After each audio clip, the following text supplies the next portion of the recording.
संसद के शीतकालीन सत्र का आज दूसरा दिन। प्रधानमंत्री नरेंद्र मोदी संविधान पर हो रही चर्चा का आज लोकसभा में जवाब देंगे। साथ ही राज्यसभा में वित्त मंत्री अरुण जेटली ने आज संविधान पर चर्चा की शुरुआत करते हुए कहा कि समाज सुधारक के तौर पर जाने जाते हैं अम्बेडकर। जीएसटी पर आम सहमति बनाने के लिए प्रधानमंत्री नरेंद्र मोदी कांग्रेस अध्यक्ष सोनिया गांधी और पूर्व प्रधानमंत्री डॉक्टर मनमोहन सिंह के साथ आज शाम चाय पर चर्चा करेंगे। इस दौरान संसद में लंबित विधेयकों पर भी बातचीत होने की उम्मीद है। संसदीय कार्य मंत्री वेंकैया नायडू ने जीएसटी विधेयक पर राजनीतिक दलों के बीच आम राय बनने की उम्मीद जताई है। साथ ही वित्त राज्य मंत्री जयंत सिन्हा ने कहा है कि जीएसटी विधेयक पर आम राय बनाने के लिए बातचीत का दौर जारी है। विदेश मंत्री सुषमा स्वराज माल्टा में आज से शुरू होने वाले कॉमनवेल्थ समिट में भाग लेने के लिए रवाना हो गई हैं। बैठक में आतंकवाद, उग्रवाद समेत जलवायु परिवर्तन जैसे मुद्दों पर चर्चा हो सकती है। हिमाचल के मुख्यमंत्री वीरभद्र सिंह को प्रवर्तन निदेशालय ने नोटिस भेजा है। ईडी आय से अधिक संपत्ति के मामले में वीरभद्र सिंह से सवाल जवाब करना चाहती है। माना जा रहा है कि वीरभद्र सिंह दिसंबर के पहले हफ्ते में ईडी के सामने पेश हो सकते हैं। राजधानी दिल्ली में कैश वैन की सबसे बड़ी लूट के मामले में एक बड़ी उपलब्धि हासिल करते हुए पुलिस ने आरोपी वाहन चालक को आज तड़के एक गोदाम से गिरफ्तार कर लिया और चोरी की गई नकदी बरामद कर ली। लूट के एक दिन के बाद पुलिस अधिकारी ने चालक को आज तड़के ओखला के उस गोदाम से गिरफ्तार किया जहां वो छिपा हुआ था।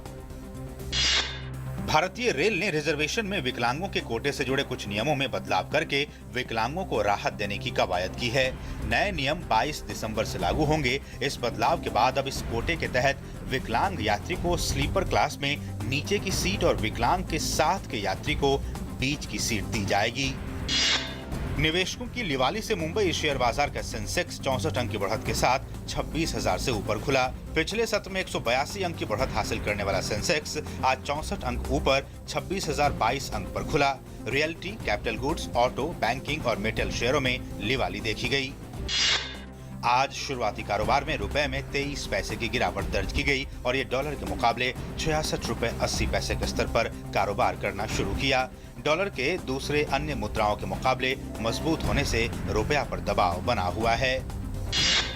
फ्रांसीसी राष्ट्रपति फ्रांसवा ओलांद ने कहा है कि रूसी राष्ट्रपति व्लादिमीर पुतिन के साथ बातचीत के बाद रूस और फ्रांस इस्लामिक स्टेट आईएस के जिहादियों के खिलाफ समन्वित हमले करने के लिए राजी हो गए हैं।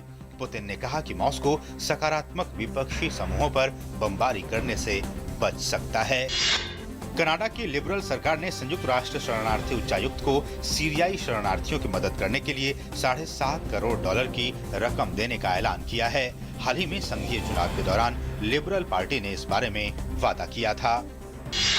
ब्रिटेन की वायुसेना सटीक हमला करने की दक्षता के कारण सीरिया में आतंकवादी संगठन इस्लामिक स्टेट आईएस के खिलाफ लड़ाई में अहम भूमिका निभा सकती है।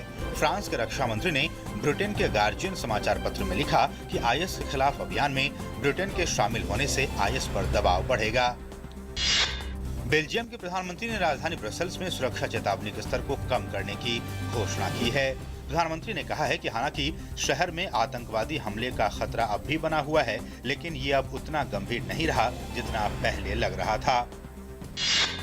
श्रीलंका के जल क्षेत्र में कथित तौर पर मछली पकड़ने को लेकर वहां की नौसेना ने आज कम से कम 15 भारतीय मछुआरों को गिरफ्तार कर लिया।